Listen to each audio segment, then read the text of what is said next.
Mesdames et messieurs, bienvenue à ce nouveau numéro de votre magazine Actubuzz, un numéro spécial qui va parler de l'actualité, bien sûr, l'actualité qui est dominée par les domaines de la santé avec ces coronavirus, ces virus qui en tout cas touchent l'humanité, qui déstabilisent, qui sans pitié en tout cas. Et aujourd'hui, on va tenter de parler des conséquences de cette épidémie sur l'économie congolaise et si possibilité il y a, on va tenter même de faire les points sur l'économie au niveau mondial avec l'apparition de ces virus qui touchent en tout cas les sociétés. Et pour en parler, allais-je dire, nous avons sur ce plateau un économiste, un spécialiste en la matière. C'est avec lui que nous allons tenter de décortiquer ou de développer ces sujets. Lui, c'est un habitué de cette émission, quelqu'un de la diaspora. Il a vécu pendant longtemps aux États-Unis et depuis un moment, il est ici à Kinshasa pour des raisons professionnelles, bien évidemment.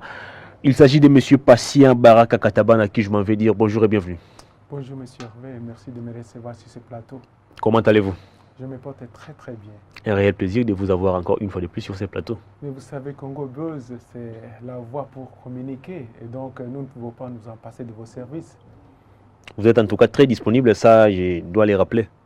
Oui, tu sais, pour le pays et pour le continent, donc nous on ne peut pas ne pas être disponible. Donc j'estime qu'au moment où le pays est en train de traverser multiples crises, c'est le moment aussi d'apporter notre savoir-faire, notre savoir-dire pour essayer de soulager la misère de notre peuple. Et vous faites preuve de quelqu'un qui a vécu pendant longtemps aux États-Unis. Vous êtes très ponctuel en tout cas, vous répondez toujours à l'heure. Bon, vous savez, c'est une nouvelle culture qui nous a été inculquée quand nous sommes arrivés là-bas. Nous avons compris d'abord que votre personnalité, quand vous vous présentez, les gens peuvent déjà comprendre de qui vous êtes, quelle catégorie de gens, dans quelle catégorie on peut vous classer lorsque vous répondez à une invitation comme celle-ci. Très bien, alors aujourd'hui on parle d'un sujet qui touche l'humanité, les coronavirus. On ne va pas rester du côté sanitaire, mais on va plus voir les conséquences que peut avoir cette épidémie ou cette maladie sur l'économie au niveau peut-être mondial et même ici en RDC. Alors une première question, est-ce qu'au regard déjà de notre politique économique ou de la situation économique du pays et au regard également de l'apparition du coronavirus, est-ce que la RDC doit craindre? Non, c'est-à-dire que pour répondre à cette question, il faut se positionner dans la perspective de la globalisation et de la mondialisation. Lorsque je parle de la mondialisation, je vois l'intégration des marchés. L'intégration des marchés nationaux vers un marché global.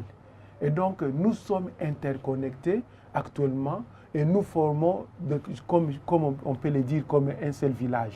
Donc nous sommes interconnectés du point de vue technologique, du point de vue commercial, du point de vue économique, de telle sorte que tous les pays, bon, chacun à ce qui les concerne, nous sommes donc dépendants les uns des autres.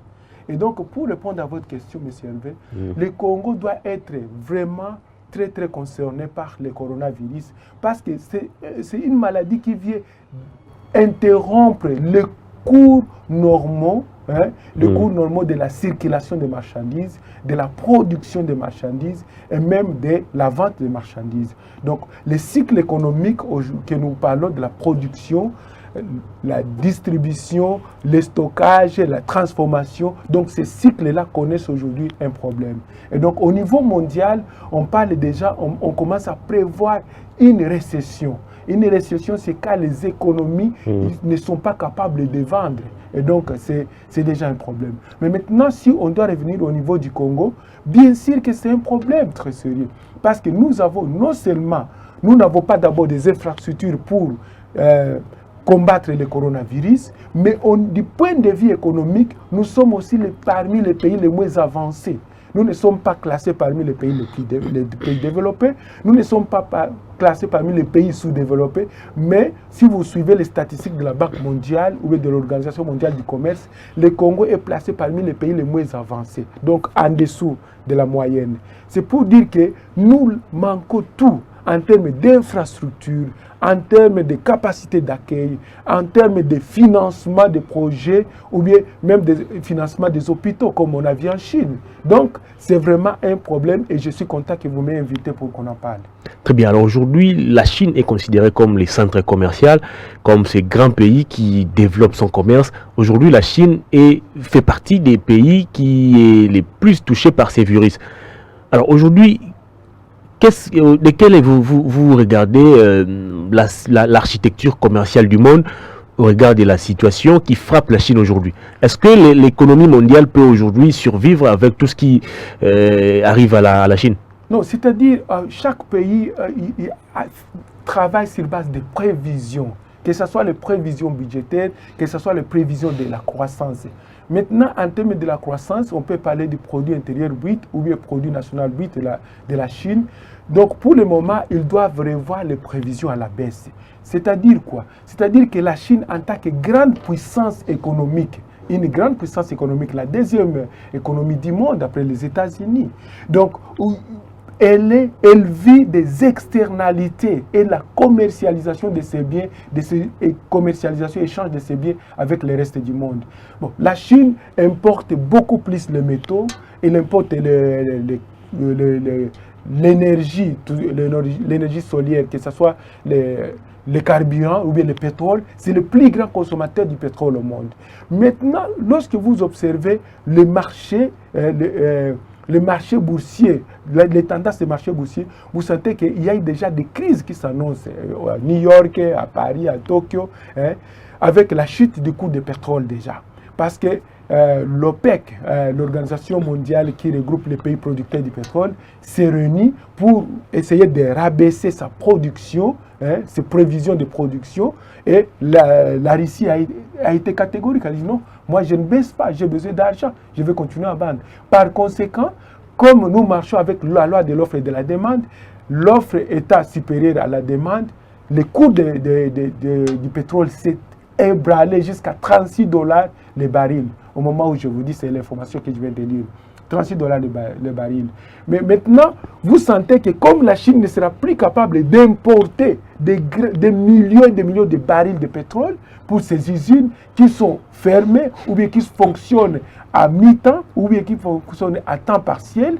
Et donc, l'économie mondiale commence à slow down, commence à ralentir. Et c'est ce ralentissement-là qui fait craindre beaucoup de gens. Parce que si le taux de croissance qui était prévisionnel de 2 ou bien de 3%, et qu'on doit revoir les calculs à 0,5% ou bien à 1%, c'est-à-dire quoi? C'est-à-dire qu'il y aura peu d'argent dans la circulation, il y aura peu de biens dans la circulation, et que donc il y a une sorte de crise économique qui s'annonce actuellement. Très bien. Alors la RDC déjà, nous sommes très touchés et très affectés par notre économie. Nous avons une économie qui dépend en grande partie de l'extérieur, c'est-à-dire nous importons beaucoup, nous exportons très peu. Aujourd'hui, avec l'apparition de ces virus, il y a les marchés commerciaux qui est touché. Est-ce que la RDC aujourd'hui peut faire face à ces virus? C'est-à-dire la RDC doit avoir sa propre stratégie. Vous avez posé des questions. Vous posez la question du genre économique, comment la RDC peut s'en sortir, et vous posez la question du genre technique, du point de vue médical. Alors moi j'aimerais qu'on puisse rester sur le plan économique. Bon, sur le plan économique, voici le problème. Nous, la RDC, notre pays, c'est un pays qui s'est spécialisé dans l'exportation des matières premières. Donc, beaucoup plus les minerais, ce que vous avez appelé le précaré minier. Donc, et c'est ça le problème. Non seulement ça... Alors que les mines aujourd'hui rentabilisent moins. Non seulement ça, nous avons comme partenaire, le plus grand partenaire du RDC, l'acheteur principal de nos minerais, c'est la Chine. Et donc, voici le problème. La Chine aujourd'hui est frappée par les virus. Qui doit fermer ses usines, qui doit ralentir la production. Parce que les gens ne vont pas acheter, tout le monde a peur, il doit d'abord se protéger. C'est l'instinct humain. Pas moyen de se déplacer. Vous allez en Chine chercher les marchandises pendant que vous avez que les gens ont peur de les acheter. Donc, tu vois. Alors, maintenant, le problème, c'est quoi? Le fait que nous dépendons beaucoup des minerais comme ressource de revenus, nous dépendons de la Chine comme le plus grand acheteur de minerais du Congo, ça nous met dans une position de fragilité économique. C'est-à-dire quoi? Pour le moment, le Congo, mon pays, doit diversifier son économie. Non, la diversification, c'est parmi les stratégies. Mais aujourd'hui, je pense qu'il est important que nous puissions commencer à revoir les prévisions budgétaires pour 2020, parce qu'il était prévu entre 10 milliards à 11 milliards, sur base des rapports de la MIBA, de la GECAMINE, de la CEP Congo. Nous allons exporter autant de tonnes de pétrole, nous allons exporter autant de tonnes de cobalt, nous allons exporter autant de tonnes de tels minerais, de fer. Mais maintenant que le marché des métaux est en train de se dégringoler, et donc c'est un problème. Et donc nous devons, les économistes congolais, ceux du gouvernement, ils doivent se réunir pour dire quelle est la nouvelle stratégie, parce que les prévisions budgétaires que nous avions pensées, nous aurons 10 à 15 milliards, on risque de ne pas atteindre les 15 milliards. Mais maintenant, quel est le plan B? Où est-ce que nous pouvons sortir cet argent? Ça, c'est le premier. Le deuxième problème au niveau du Congo, c'est que dans le budget du Congo, de notre pays, il y a toujours ce qu'on appelle l'assistance directe au budget. Hein. C'est une portion dont les pays développés comme le Japon, la Chine, peut-être la France et les pays traditionnels, les pays de l'Occident, les États-Unis, ils donnent une certaine portion pour aider les pays dans l'élaboration de leur budget en fait d'atteindre un certain montant. C'est-à-dire que la France peut faire une promesse de 500 millions de dollars, l'Allemagne peut promettre 300 millions de dollars, et on capitalise tout ça dans le budget. Mais maintenant, si ces pays-là sont frappés par le corona et qu'ils doivent d'abord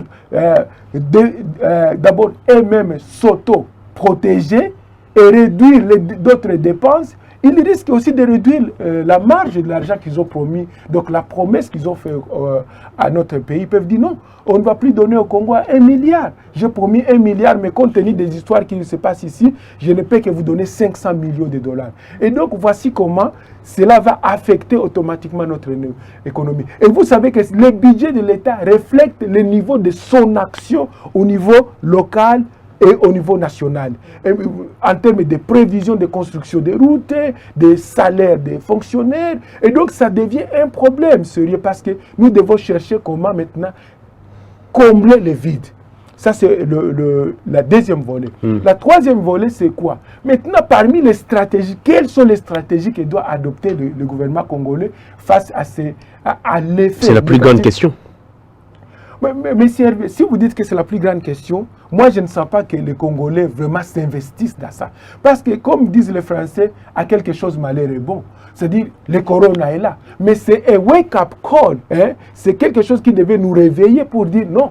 Maintenant, nous comprenons que la fragilité de l'économie congolaise et que nous devons capitaliser sur cet aspect négatif pour changer le cours, hein, de notre, donc le cours, la trajectoire de notre économie.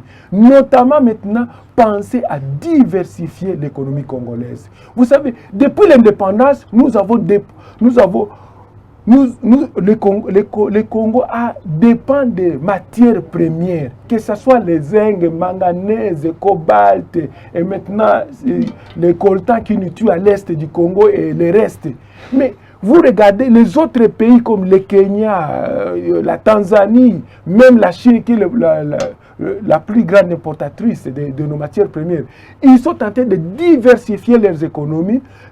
Donc, quand vous étudiez la théorie des avantages comparatifs, donc un pays se spécialise dans un produit dont il a beaucoup d'atouts. dont il peut réduire le coût de production et faire face à la concurrence sur le marché mondial. Et donc, la stratégie de la diversification passe par le relancement de l'agro-industrie. C'est ce que je voulais dire. L'agro-industrie qui comprend la pêche, qui comprend l'agriculture et qui comprend l'élevage. Et donc, nous devons être capables de dire, comme on a le lac Tanganyika où il y a les Sambaza, les Frétés, on peut commencer à produire les sardines. Et non pas importer les sardines du Maroc. Nous pouvons maintenant exporter les cafés. Comme ça, si le cours des métaux tombe, les cafés nous vont ramener quelque chose. Nous pouvons copier la Côte d'Ivoire qui exporte seulement le cacao, qui est utilisé dans la fabrication des gâteaux, des ceci, des chocolats. Hein. Nous pouvons dire, nous voulons investir autant de millions de dollars dans l'agriculture intensive, l'agriculture mécanisée, pour être capable de produire dans 3 à 4 à 5 ans selon le cycle de la productivité de la plante, autant de tonnes, c'est possible, les économistes peuvent faire ce calcul-là, et être capable d'inonder les marchés européens avec la production congolaise. Mais ça demande une prise de conscience, ça demande aussi que l'autorité congolaise s'investisse en ça et dise que la voie des précarés miniers a échoué et maintenant il faut diversifier. Et l'avantage c'est quoi? C'est que nous avons la terre, nous avons le climat, nous avons les saisons, nous avons la pluie, la biodiversité. Monsieur Hervé, c'est la volonté politique qu'il nous faut pour que le Congo sorte de son carré, de son craquant d'exportateur de minerais pour devenir une économie diversifiée et une économie forte. Très bien, vous évoquez la diversification de l'économie, vous pointez du doigt en même temps la responsabilité des autorités. Alors, qu'est-ce qui nous manque pour matérialiser tout ce que vous venez d'avancer ici comme idée? Non, justement, parce que lorsque je pointe du doigt l'autorité politique, c'est parce que l'autorité politique doit donner l'impulsion au sommet de l'État. Non seulement l'impulsion, mais il doit donner des signaux, des garanties aux investisseurs. Mais si l'autorité ne reçoit pas aussi des propositions venant de vous, économistes, que doit-elle faire? Non, c'est-à-dire des propositions ont été déjà écrites il y a 30 ans, monsieur Hervé. Il y a des experts dans l'agroéconomie, des agriculteurs, il y a des fermiers. C'est-à-dire, le Congo tel qu'il est là, c'est d'abord une terre agraire, le Congo. Vous quittez Kinshasa à 5 km de la frontière de Maluku, c'est déjà des champs, c'est déjà des forêts. Mais malheureusement, on ne peut pas vivre de l'agriculture telle qu'il est pratiquée aujourd'hui. L'agriculture traditionnelle où ta grand-mère va derrière sa maison, elle cultive 3 mètres avec la houe. Nous parlons de l'agriculture intensive, nous parlons de l'agriculture où les agronomes sont engagés, des experts sont engagés, et une agriculture de production de masse. Non seulement pour à manger, mais nous pouvons exporter dans la région. C'est pourquoi j'arrive à d'autres stratégies.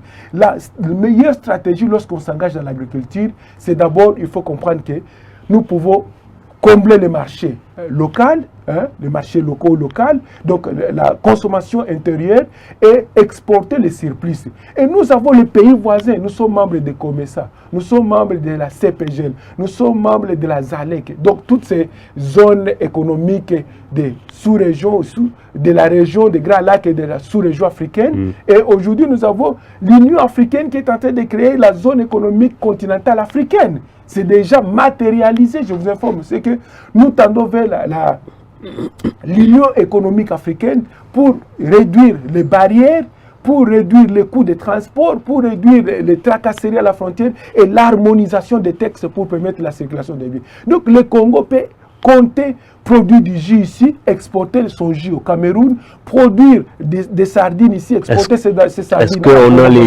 Est-ce qu'on a les moyens? Les moyens ne manquent pas. Alors qu'est-ce qui nous manque? C'est la volonté politique. Parce que, donc, moi, je suis tenté ici de parler d'un plan Marshall pour sauver le Congo devant le corona. Le corona est venu pour nous réveiller. C'est quelque chose qui n'est pas positif, mais c'est quelque chose qui doit nous ramener à nous réveiller pour dire, oh, donc si le corona affecte notre économie à ce niveau, même revoir les prévisions budgétaires, comment est-ce que nous pouvons nous en sortir? Monsieur Hervé, c'est l'agriculture. Mais maintenant, en ce qui concerne l'intégration régionale, si nous sommes membres de tous ces groupements régionaux et sous-régionaux, c'est pour nous permettre à ce que nous puissions être commercialisés avec ces pays-là. Et donc, et encore, j'en reviens, parce que le Rwanda peut, par exemple, consommer notre viande. On peut aller à Brazzaville, on y va notre farine de maïs. On peut aller en Angola, l'Angola dit non, nous aimons les farines de sorgho. Et nous sommes capables de produire la farine de sorgho en quantité industrielle. Et lorsque je parle du cacao, je parle du café, je parle de quinquena, je parle de l'huile de palme. Ce sont des produits qui se portent très bien sur le marché international. Et donc, nous pouvons vendre l'huile de palme, exporter l'huile de palme que nous avions exportée dans les années 60. Nous pouvons produire. Et donc, lorsque la cour des minerais tombe, donc il y a une sorte de péréquation automatique et on va maintenant plus de café. Donc, c'est ça le raisonnement économique. Celui-ci, comme l'offre est supérieure à la demande, le prix tombe. Nous, maintenant, nous entrons là où le prix est encore à haut. pour essayer d'équilibrer. Non seulement cela, mais nous allons faire entrer des devises qui nous manquent cruellement chez nous. Et ces devises-là vont aider à stabiliser aussi les cours de notre monnaie, la monnaie nationale, le franc congolais. Très bien. Alors l'Afrique, d'une manière générale, a une économie très faible, une économie très fragile. Aujourd'hui, quand on dénombre déjà plus de 10 pays qui sont touchés par ces virus, et on suppose aussi que c'est aussi l'économie qui va en pâtir. Alors, quelle stratégie les pays africains peuvent mettre en place aujourd'hui? Vous savez, M. Hervé, lorsque vous réfléchissez au niveau économique, vous réfléchissez au niveau microéconomie et au niveau macroéconomie. Et la question tombe au niveau macroéconomique. Très bien. C'est-à-dire que les pays africains devraient accélérer le processus d'intégration régionale et sous-régionale. Réduire les barrières, les tracasseries aux frontières pour permettre, parce que la mondialisation, en fait, c'est ce qu'elle a amené. Elle est venue, en fait, mais comment on va réduire les tracasseries au niveau des frontières aujourd'hui que pour traverser une frontière, il faut plusieurs contrôles, il faut en tout cas plusieurs tests? Non, vous me demandez la stratégie de l'Afrique. Très bien. Au-delà du coronavirus, mais maintenant les pays africains devraient accélérer le processus d'intégration régionale et sous-régionale pour permettre à ce que nous puissions étendre le marché des biens et des services. Qu'est-ce que je veux dire par là? Maintenant que nous pouvons acheter au Rwanda, nous pouvons vendre au Cameroun, les Camerounais peuvent acheter la farine du Congo, les Sud-Africains peuvent prendre le maïs du Congo, la canne à sucre du Congo peut être transformée en Zambie. Voici les circuits d'intégration sous-régionale. Parce que nous ne pouvons pas d'abord nous intégrer au niveau mondial pendant que nous ne sommes pas intégrés au niveau national et au niveau sous-régional. C'est la grande stratégie que les pays africains peuvent adopter aujourd'hui pour s'en sortir dans les cas de calamités et de situations comme celui de Corona. Deuxièmement, il faudrait que les pays africains pensent à créer la classe moyenne dans leur pays, comme le Congo. Au Congo, nous avons seulement 0,01% de millionnaires et nous avons 99,99%. Tout le monde est pauvre. Toi et moi, nous sommes des pauvres. Donc les gens qui n'ont rien. Et nous n'avons pas la classe moyenne. Aucun pays au monde ne peut se développer sans la classe moyenne, monsieur. Mais comment créer cette C'est la classe moyenne qui crée des investisseurs. Les gens qui investissent, les commerçants, c'est la classe moyenne. Et donc, nous pensons que ce ne sont pas les généraux et les politiciens qui doivent constituer la classe moyenne. Malheureusement, comme c'est le cas dans notre pays, parce que c'est eux qui ont l'argent. Mais il faudrait qu'il y ait des initiatives comme au travers l'ANAPI, l'Agence nationale pour la promotion des investissements, le Fonds de promotion des industries. Il y ait des crédits qu'on donne aux gens pour créer la classe moyenne, surtout les gens qui ont des initiatives et qui ont des projets bancables et qui peuvent obtenir le financement, puissent créer des entreprises, des industries, ils engagent des gens. Et voici comment la classe moyenne, parce que le revenu doit augmenter. Aujourd'hui, au niveau de l'Afrique, nous avons un problème de consommer nos propres produits. Pourquoi? Parce que nous n'avons pas ce qu'on appelle le panier de la ménagère est très faible, donc la valeur ajoutée est très faible. Nous n'avons pas en fait l'argent. Les gens préfèrent acheter quelque chose qui vient de la Chine, parce que ça vous coûte moins cher d'acheter qu'une chemise qui a été fabriquée au Congo, qui va vous coûter $40, pendant que la chemise qui vient de la Chine vous coûte $10. Pourquoi? Parce qu'il n'y a pas eu une politique de redistribution des revenus. S'il y avait une politique de redistribution de revenus, c'est-à-dire au travers des mécanismes du gouvernement où les salaires sont bien payés, où les avantages sociaux sont bien équilibrés, où le plus riche paye plus de taxes pour compenser les pauvres qui payent moins de taxes, en fait que les revenus se retrouvent au sein de la communauté. Ce sont des théories économiques, les théories keynésiennes, les gens connaissent ça. Pour en fait créer un marché, parce que vous ne pouvez pas créer un marché sans qu'il y ait un revenu pour le consommateur. Il faut que le consommateur soit capable d'acheter les produits qui sont produits en Afrique. Donc c'est en quelque sorte ce que je voulais dire. Très bien, j'aimerais qu'on puisse revenir un peu en arrière pour vous parler, pour voir de quelle manière les coronavirus peuvent réellement, avec des exemples clairs, si vous le pouvez, affecter notre économie. C'est-à-dire quoi? D'abord, la production des minerais, les métaux, va tomber, va baisser, parce que la Chine a fermé une partie de ses industries. Mais aussi, c'est-à-dire quoi? Les recettes que nous devions recevoir vont baisser. ça c'est automatique, les recettes vont baisser. Et il y aura une répercussion au niveau macro-sociétal, surtout au niveau du budget, et les agrégats économiques seront en prévision, c'est-à-dire la balance de paiement, la balance commerciale, le produit intérieur brut, tous ces agrégats économiques vont bouger en quelque sorte. Donc maintenant, nous en tant que Congolais, nous ne pouvons pas importer maintenant de la Chine pour le moment, c'est-à-dire que comme nous dépendions des importations, maintenant il y a carence. Et lorsqu'il y a carence, la loi de l'offre et de la demande nous dit que le prix va augmenter. Le prix de ces produits, comme tu m'as demandé des exemples, qui viennent de la Chine et de l'extérieur, vont manquer ici. Je vous dis au niveau, au niveau mondial, il y a des avions, des vols, des services qui ont déjà coupé. Les avions qui devaient aller qui devaient voyager à Chine, des avions qui devaient aller en Italie. Je pense que là, donc il y a des compagnies d'aviation qui ont baissé de leur service jusqu'à 80% parce qu'ils ne peuvent pas fonctionner dans un climat de sécurité sanitaire. Alors, ce qui fait qu'il y aura peu d'argent dans la circulation. Ce qui fait que si le Congolais aujourd'hui ne peut pas circuler pour aller chercher ses biens par-ci par-là, ce qui va affecter notre économie, monsieur Hervé, il faut comprendre au niveau macro-sociétal, mais au niveau aussi micro-sociétal, que nous serons affectés, moi et toi, à cause du coronavirus. Et donc, il faudrait que le Congolais, le gouvernement congolais prenne des mesures comme quoi, donc nous avons des réserves d'argent, autant de milliards de dollars, rejeter ces milliards de dollars dans l'économie pour essayer de compenser le manque à gagner pour toutes ces entreprises et industries qui vont fermer. Donc c'est ce que les États-Unis doivent faire, la Chine doit faire, mais aussi la Banque mondiale, et j'estime que la FMI, le Fonds monétaire international, ils doivent prendre des mesures d'accompagnement pour les pays les moins avancés comme le Congo et les pays sous-développés, pour les aider à obtenir des équilibres au niveau de la balance de paiement, balance économique, mais aussi au niveau du produit intérieur brut, c'est-à-dire relancer l'économie. Au-delà du secteur sanitaire, il y a aussi l'économie qui est touchée par les coronavirus. Il y a même aussi les secteurs sportifs. Il y a des matchs qui se jouent aujourd'hui à huis clos. Monsieur Patient, Katabana Baraka, l'émission touche déjà à sa fin. On me signale qu'il nous reste 4 minutes. En gros, qu'est-ce que nous pouvons retenir de votre passage aujourd'hui? En gros, il faut retenir ceci, c'est que l'économie congolaise est très fragile, est très fragilisée maintenant avec le coronavirus.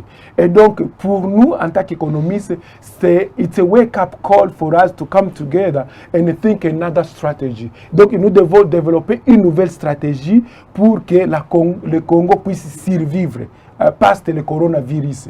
C'est-à-dire quoi?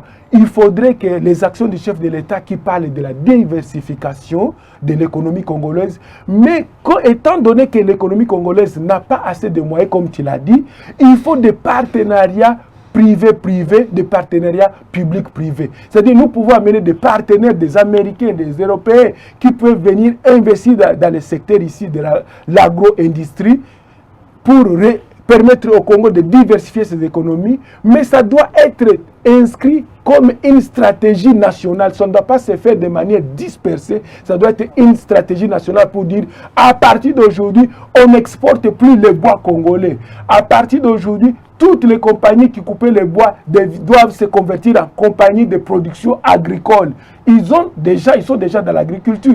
Ils doivent produire des produits agricoles. Et nous amenons des investisseurs ici, on leur donne la terre comme garantie pour qu'ils investissent, en fait que dans 3 à 4 ans, nous puissions réduire notre dépendance aux matières premières. Ça fait 60 ans, M. Hervé, que nous avons exporté les matières premières et le pays est toujours sous-développé.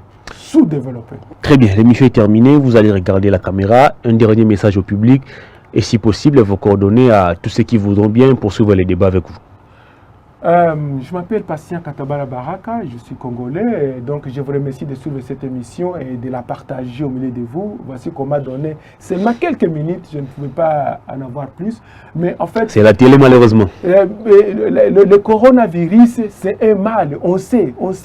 il faut que le gouvernement congolais nous protège d'abord. Ça, c'est la première mission de chaque gouvernement. Chaque État, c'est protéger ses citoyens et assurer la circulation des biens et des services. Donc, il faudrait que le gouvernement congolais nous protège et déjà, félicitations à quelques mesures qui ont été prises. Mais au-delà de ça, nous devons repenser notre stratégie économique pour voir comment nous devons sortir du craquant. I call it iron cage. C'est comme si on nous a mis dans un carré,